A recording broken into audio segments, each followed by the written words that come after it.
ये केजरीवाल तो चुनावी हिंदू है, चुनावी हिंदू है, चुनावी हिंदू है। मैंने भाजपाइयों से कहा, अरे भाजपा वालों, क्या हिंदू धर्म का कोई ठेका निकला था?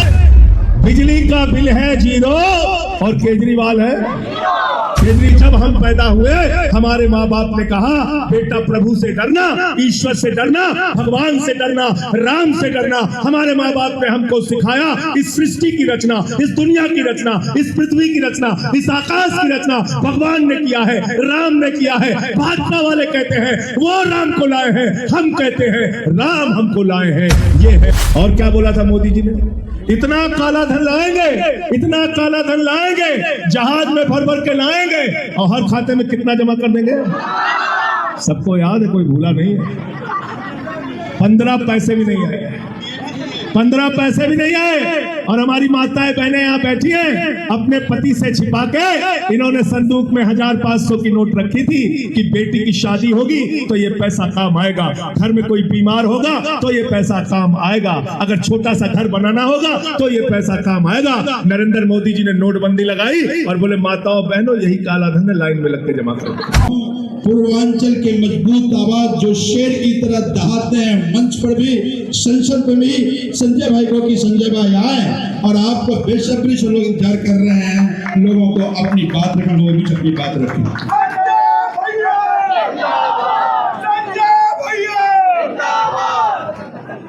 एक बार जोरदार नारा लगाएंगे पीछे तक, भारत माता की, इंकलाब, आम आदमी पार्टी, अरविंद केजरीवाल। मंच पर आसीन इस क्षेत्र के लोकप्रिय विधायक,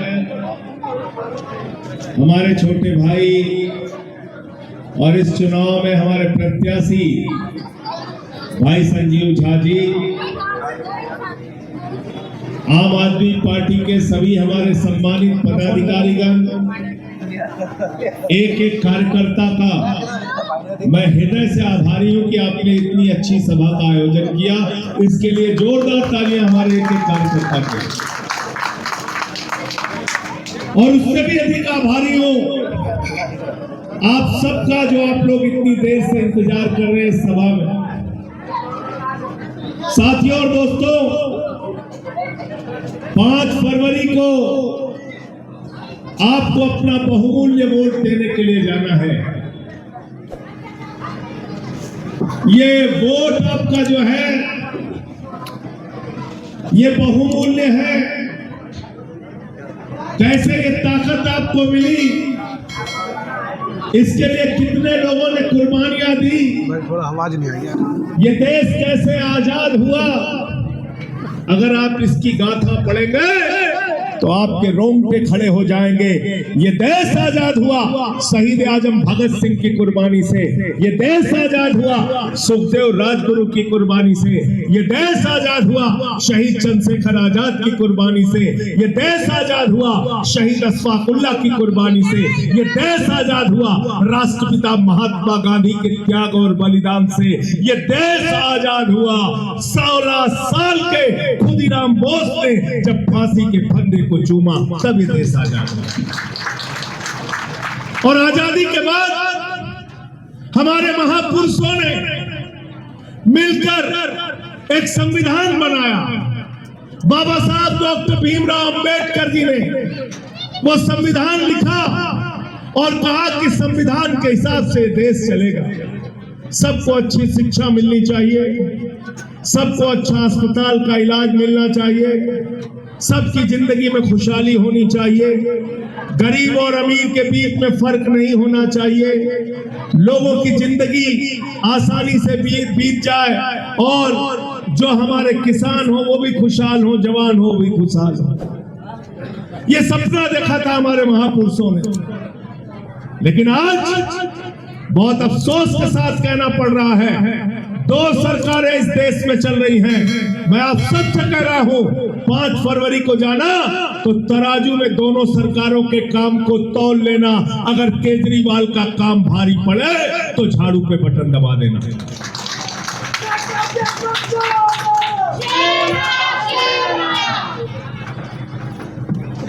अरविंद केजरीवाल मुख्यमंत्री बने तो सरकारी स्कूलों का दौरा करने जाते थे, मकड़ी के जाले लगे रहते थे सरकारी स्कूलों में, छोटे छोटे मासूम बच्चे टाट पट्टी पे बैठ के पढ़ते थे, टॉयलेट का इंतजाम नहीं था बच्चियों के लिए। आज उन्हीं सरकारी स्कूलों में जहां मकड़ी के जाले लगे रहते थे, एयर कंडीशन कमरे आपके बच्चों की पढ़ाई के लिए अरविंद केजरीवाल ने बनाया, एयर कंडीशन कमरे बनाया, स्विमिंग पूल का निर्माण कराया, एथलीट के ग्राउंड बनाए, हॉकी के ग्राउंड बनाए, विश्व स्तरीय स्कूल दिल्ली के अंदर बनाया। बताओ बनाया कि नहीं बनाया केजरीवाल ने? पीछे तक आवाज निकाल के बताओ, बनाया कि नहीं बनाया अच्छे स्कूल? अमेरिका के राष्ट्रपति ट्रंप, उनकी पत्नी हिंदुस्तान आई, नरेंद्र मोदी जी ने कहा गुजरात का स्कूल देख लो, उसने कहा नहीं देखना। बोले मध्य प्रदेश का देख लो, उसने कहा नहीं देखना। बोले यूपी का स्कूल देख लो, उसने कहा नहीं देखना। बोले हरियाणा वाला देख लो, उसने कहा नहीं देखना। तो मोदी जी ने कहा मैडम देखना क्या है? तो कहने लगी हमें केजरीवाल और सिसोदिया का सरकारी स्कूल देखना है जो उन्होंने बनाया। आज ऐसे सरकारी स्कूल दिल्ली में बने हैं कि अमेरिका के राष्ट्रपति की पत्नी हिंदुस्तान आती है तो वो सरकारी स्कूल देखने के लिए जाती है। पहले लोग कहते थे अमेरिका से सीखो, अमेरिका से सीखो, अमेरिका से सीखो। आज अमेरिका वाला कह रहा है केजरीवाल से सीखो, आम आदमी पार्टी से सीखो, टोपी वालों से सीखो। ये काम हमने दिल्ली के अंदर किया। प्रचार में हम लोग जाते थे भाई संजीव झा के लिए, अखिलेश पति त्रिपाठी के लिए, हमारे साथियों के लिए। जब हम प्रचार में जाते थे, माताएं बहनें घरों से निकलती थी, कहती थी केजरीवाल साहब बिजली का बिल चुकाने के लिए बीवी का गहना गिरवी रखना पड़ा, अपना गहना गिरवी रखना पड़ा, अपनी बहन का गहना गिरवी रखना पड़ा, घर की फ्रिज बेचनी पड़ी, मोटरसाइकिल बेचनी पड़ी। इस दर्द को अरविंद केजरीवाल ने समझा। उन्होंने कहा गरीब के घर में रोशनी तो होनी चाहिए, लेकिन उस रोशनी की कोई कीमत नहीं होनी चाहिए। हिंदुस्तान के पहले मुख्यमंत्री हैं अरविंद केजरीवाल, जिन्होंने कहा बिजली का बिल जीरो होगा, जीरो। नारे लगते हैं पूरे दिल्ली में, बिजली का बिल है जीरो और केजरीवाल है पानी का बिल जीरो किया। बुजुर्गों के लिए तीर्थ यात्रा कराई। हमारा रेड़ी वाला, हमारा मजदूर, हमारा खोमचा लगाने वाला साथी, रिक्शे वाला, हमारे यूपी बिहार पूर्वांचल के लोग जो यहाँ मेहनत मजदूरी करने के लिए आते हैं, सुबह उठते थे तो पहले अपने जेब की तरफ देखते थे, फिर बेटी का चेहरा देखते थे। हमारी बिटिया आज कॉलेज कैसे जाएगी, कहां से 100 रुपए लाऊंगा, कैसे बस का किराया इसको दूंगा। केजरीवाल जी ने कहा माताओं बहनों और बेटियों के लिए बस की यात्रा पूरी तरीके से फ्री होगी। बिजली फ्री किया, पानी फ्री किया, शिक्षा फ्री किया, इलाज फ्री किया, बुजुर्गों की तीर्थ यात्रा फ्री किया, माताओं बहनों के लिए बस की फ्री यात्रा की। अब 2 गारंटी बड़ी लेके केजरीवाल जी आए हैं। उन्होंने कहा है मुख्यमंत्री बनने के बाद एक एक माता बहन के खाते में 2100 रुपए हर महीने खाते में जाएगा। 2100 रुपए। सब लोगों ने रजिस्ट्रेशन करा लिया कि नहीं? हाथ उठा के बताओ पीछे तक। सबने करा लिया? हाथ उठा के बताओ पीछे तक। सबने रजिस्ट्रेशन कराया संजीव भाई, याद रखना 2100 रुपए, 2100 रुपए। और अगर एक घर में 5 महिलाएं हैं तो 10,500 रुपए महीने आपके खाते में आएगा, आपके घर में आएगा। और दूसरी घोषणा क्या की है? संजीवनी स्कीम 60 साल के ऊपर के बुजुर्गों के लिए। जो 60 साल के ऊपर के बुजुर्ग रिटायर हो जाते हैं, कई बार उनके बच्चे उनका साथ छोड़ देते हैं, कहते हैं बाप बूढ़ा हो गया, माँ तो बूढ़ी हो गई, अब इसका खर्चा हम क्यों उठाएं। अरविंद केजरीवाल ने कहा बुजुर्गों के लिए 1 लाख रुपए भी इलाज में खर्चा होगा तब भी हम देंगे, 20 लाख रुपए भी इलाज में खर्चा होगा तब भी हम देंगे। ये है संजीवनी स्कीम। और एक स्कीम तो ऐसी लागू कर दी कि भाजपा वाले बौखला गए। क्या लागू की? पंडित जी कहाँ गए हमारे? पंडित जी पुजारियों के लिए, ग्रंथियों के लिए 18,000 रुपए प्रति माह सम्मान राशि देने का काम केजरीवाल जी करेंगे। तो हल्ला मचा रहे।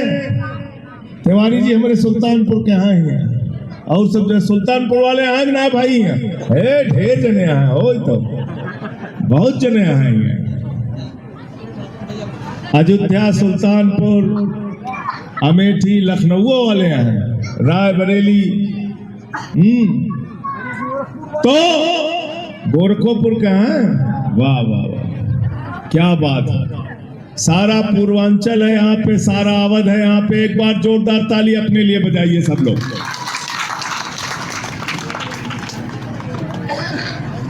तो जब हमने कहा पुजारियों को सम्मान राशि देंगे तो कहने लगे हम इसका विरोध करेंगे। भाजपा वाले कहने लगे हम इसका विरोध करेंगे। ये केजरीवाल तो चुनावी हिंदू है। मैंने भाजपाइयों से कहा अरे भाजपा वालों, क्या हिंदू धर्म का कोई ठेका निकला था? क्या हिंदू धर्म का तुमको टेंडर मिला है?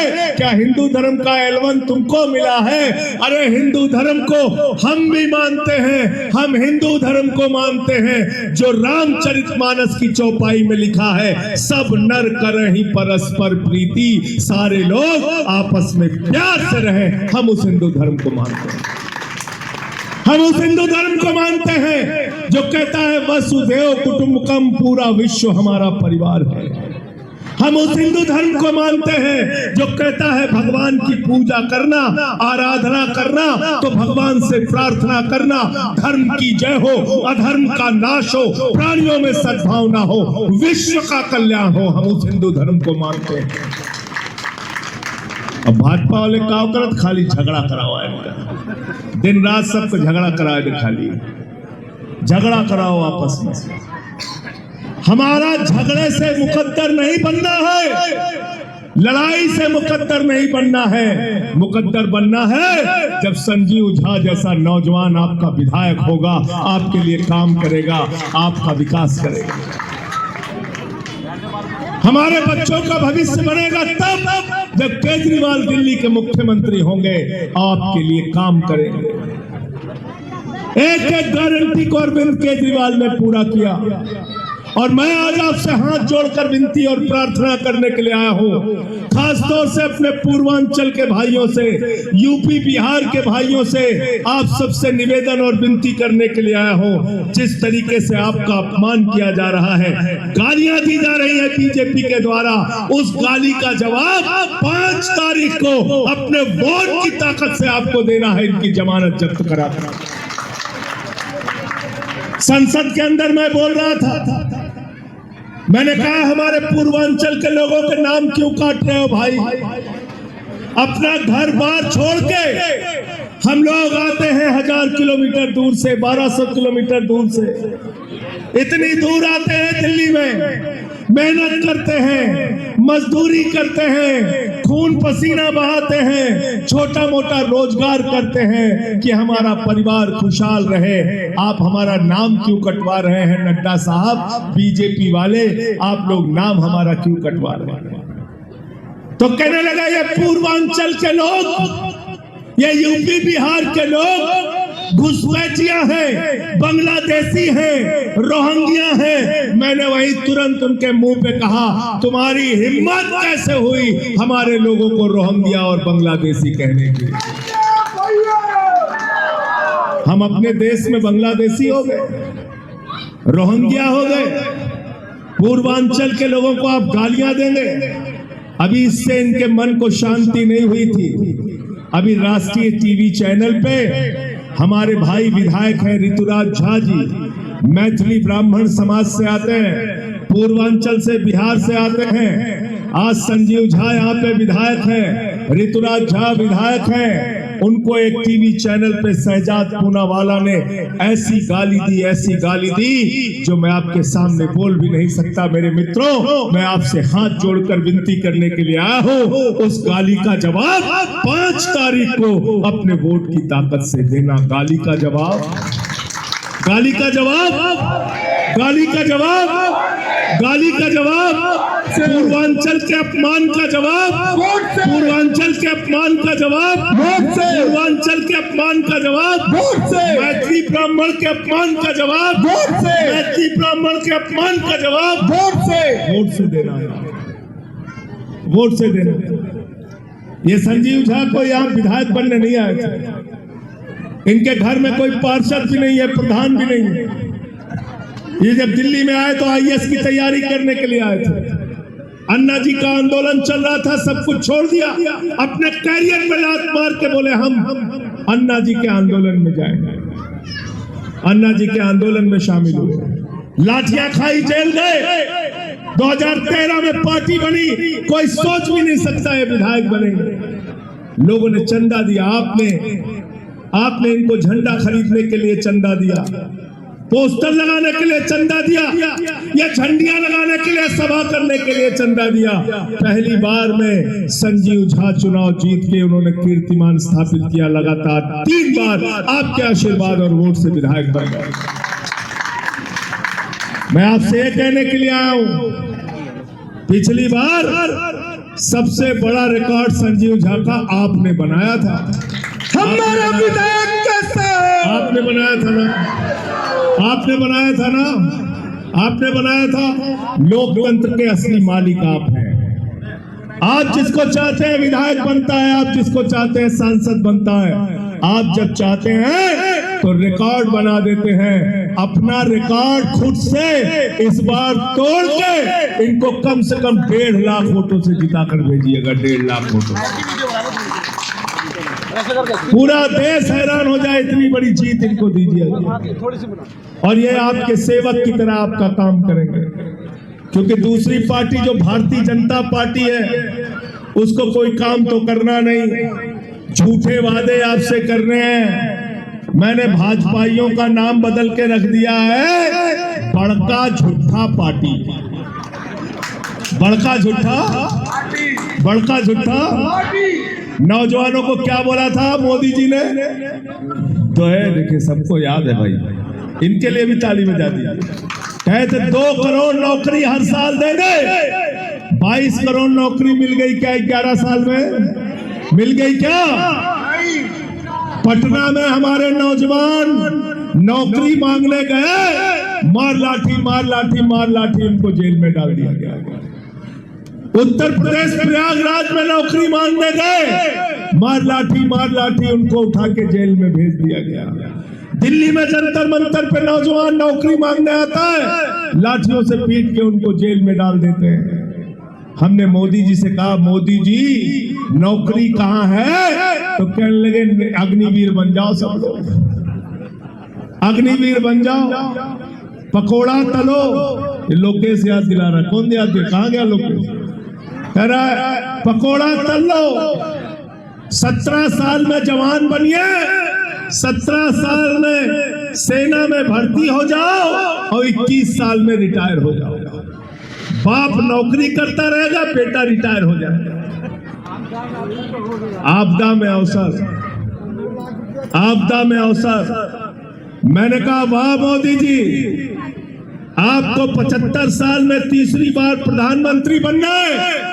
आपके भतीजे जय शाह को, जिसको बल्ला पकड़ना नहीं आता, वो बीसीसीआई का चेयरमैन बनेगा और हमारे घर के लड़के वो अग्निवीर बनेंगे, 4 साल में रिटायर हो जाएगा। वो 50 डिग्री टेम्परेचर में जैसलमेर में और -50 डिग्री टेम्परेचर में सियाचिन में नौकरी करेंगे। ये कैसी विसंगति है?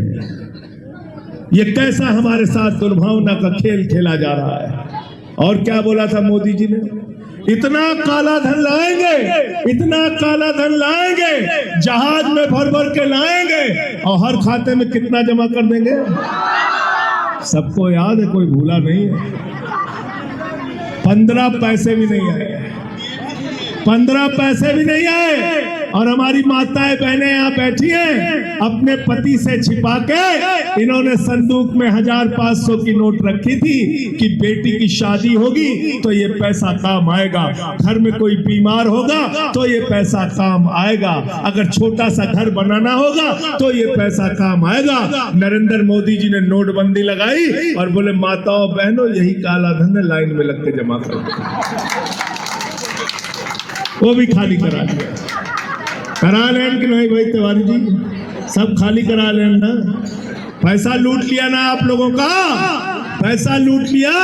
एक तरफ आपके संदूक में रखा पैसा मोदी जी ने खाली करा, दूसरी तरफ केजरीवाल आपका बेटा है जो कह रहा है 2100 रुपए 2100 रुपए 2100 रुपए हर महीने आपके खाते में देंगे। दिल्ली के अंदर मोदी जी ने कहा 15 अगस्त 2022 तक सबको पक्का मकान दे देंगे, कच्ची कॉलोनियों की पक्की रजिस्ट्री देंगे। मिल गई रजिस्ट्री? आई रजिस्ट्री? नहीं आई ना? तो इनकी पार्टी का नाम क्या रखना चाहिए? जोर से बोलिए, जोर से बोलिए। बड़का झूठा पार्टी। जोर से बोलिए। बड़का झूठा पार्टी। बड़का झूठा पार्टी, झूठ बोलने वालों की पार्टी। दिन रात इनको झूठ बोलने का काम करना है। आपको वो नौजवान चाहिए संजीव झा जो लाठी खाने के लिए भी आपके साथ रहे और आपकी गली, आपकी सड़कें, आपके इलाके का विकास करने के लिए भी आपके साथ रहे। मैं आपसे विनती करने के लिए आया हूं, निवेदन करने के लिए आया हूं मेरे भाइयों, याद रखना दिल्ली के अंदर प्रचंड बहुमत के साथ आम आदमी पार्टी की सरकार फिर से बन रही है और चौथी बार केजरीवाल मुख्यमंत्री बनेंगे। इस क्षेत्र से ज्यादा आशीर्वाद देकर जिता के भेजें। अरे जब जीत ही रही है आम आदमी पार्टी तो पीछे काहे रहेंगे बुराड़ी वाले? गलत तो नहीं कह रहा हूं? संकल्प पत्र जारी किया बीजेपी वालों ने। अब आप अपनी जिम्मेदारी पूरी कीजिए, हम लोग अपनी जिम्मेदारी पूरी करेंगे।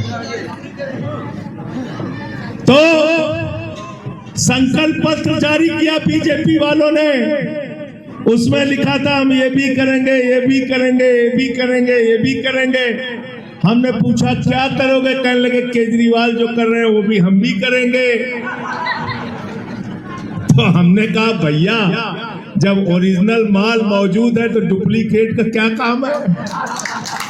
चाइनीज माल हमें नहीं चाहिए। जब ओरिजिनल मौजूद है तो चाइनीज माल हमें नहीं चाहिए। जब ओरिजिनल मौजूद है तो हमको डुप्लीकेट नहीं चाहिए। केजरीवाल ने बिजली फ्री किया, बीजेपी ने विरोध किया। केजरीवाल ने पानी फ्री किया, बीजेपी ने विरोध किया। केजरीवाल ने सीसीटीवी लगवाया, बीजेपी ने विरोध किया। केजरीवाल ने मोहल्ला क्लिनिक बनाया, बीजेपी ने विरोध किया। केजरीवाल ने तीर्थ यात्रा की, बीजेपी ने विरोध किया।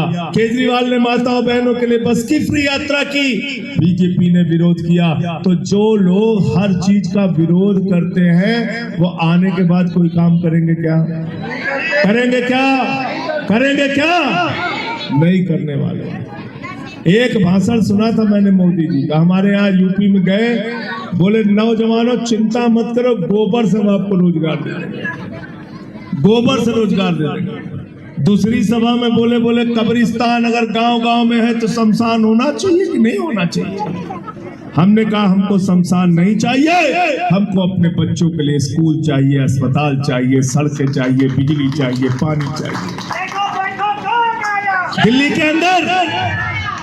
के अंदर अरविंद केजरीवाल ने 10 साल के अंदर 10,000 किलोमीटर सड़कें बनाई, 6,800 किलोमीटर की सीवर पाइपलाइन बिछाई, 4,000 किलोमीटर की वाटर पाइपलाइन बिछाई, 23,000 स्कूल के नए कमरे बनाने का काम किया, 38 नए फ्लाईओवर बनाने का काम किया, 250 किलोमीटर की मेट्रो बढ़ाने का काम किया, 9,500 अस्पतालों के बेड बढ़ाने का काम किया। दिल्ली के अंदर इतना काम किया, इतना काम किया। मैं समझता हूं 10 साल में काम करने वाले दुनिया के सबसे बेहतरीन मुख्यमंत्री अरविंद केजरीवाल, जिन्होंने इतना काम करके मुनाफे का बजट दिया। तो जो लोग इतना काम कर रहे हैं उनका साथ हाथ देंगे कि नहीं देंगे बताओ। हाथ उठा के बताओ, पीछे तक बताओ, पीछे तक हाथ उठना चाहिए। क्या चुनाव निशान है संजीव झा का? क्या चुनाव निशान है? क्या चुनाव निशान है इनका? क्या चुनाव निशान है? अरे झाड़ू बहुत काम की चीज होती है। घर की सफाई करनी हो तो क्या चाहिए? और मोहल्ले की सफाई करनी हो तो क्या चाहिए? और बुराड़ी की सफाई करनी हो तो क्या चाहिए? और दिल्ली की सफाई करनी हो तो क्या चाहिए? और देश की सफाई करनी हो तो क्या चाहिए? और भाजपा वालों के दिमाग का भूत उतारना हो तो भूत उतारना। क्या चाहिए? क्या चाहिए? एक भाजपाई हमसे नाराज हो गए, कहे हमारे भूत कहाँ सवार है। हमने कहा हमारे यहाँ ओझा लोगों के पास लेके जाते हैं, जिसको भूत सवार हो जाता है 4 जने को टंगरी पकड़ के लेके जाते, ओझाओं का मार झाड़ू मार झाड़ू मार झाड़ू, ओके भूत उतार दे। होता है कि नहीं? बिहार में भी होता है, बताते रहे। बिहार में होता है ना? हाँ, पूर्वांचल में जहां जहां जिसको भूत सवार होता है, हम लोग झाड़ू मार मार के उसका भूत उतार देते हैं। तो कहने लगे हमको भूत कैसे सवार है? हमने कहा भैया भूत सवार है तुमको, क्योंकि जब हम पैदा हुए हमारे माँ बाप ने कहा बेटा प्रभु से डरना, ईश्वर से डरना, भगवान से डरना, राम से डरना। हमारे माँ बाप ने हमको सिखाया इस सृष्टि की रचना, इस दुनिया की रचना, इस पृथ्वी की रचना, इस आकाश की रचना भगवान ने किया है, राम ने किया है। भाजपा वाले कहते हैं वो राम को लाए हैं, हम कहते हैं राम हमको लाए हैं। ये है उनके दिमाग का भूत। बताओ, भूत सवार होने पे ऐसे बोलता है ना आदमी। भगवान से बढ़ के कब बोलता है अपने को? जब भूत सवार हो जाता है। तो भगवान श्री राम ने कहा तुम हमको नहीं लाए हो मोदी जी, पहले अयोध्या में हारो, प्रयागराज में हारो, चित्रकूट में हारो, जहां जहां से हम गए थे वहां वहां तुम हारो। पहला सबक दिया। अब दिल्ली वाले सबक देंगे झाड़ू चला के भाजपाइयों का। उतारना नहीं उतारना? बताओ, उतारना है ना? उतारना है ना? और जो स्कीम लागू होगी उसका फायदा सबको मिलना है। बीजेपी वालों को भी फायदा मिलना है, बीजेपी वालों को भी फायदा मिलना है। इसलिए जो हमारी माताएं बहनें हैं, और यहाँ तो वैसे भी बीजेपी नहीं है, बीजेपी यहाँ नहीं है, तो यहाँ सारे वोट चाहे वो कांग्रेस के हो, चाहे वो बीजेपी के हो, चाहे वो आम आदमी पार्टी के हो, चाहे वो बहुजन समाज पार्टी के हो, सारे वोट झाड़ू को जा रहे हैं, संजीव झा को जा रहे हैं। बहुत बहुत शुक्रिया, बहुत बहुत धन्यवाद।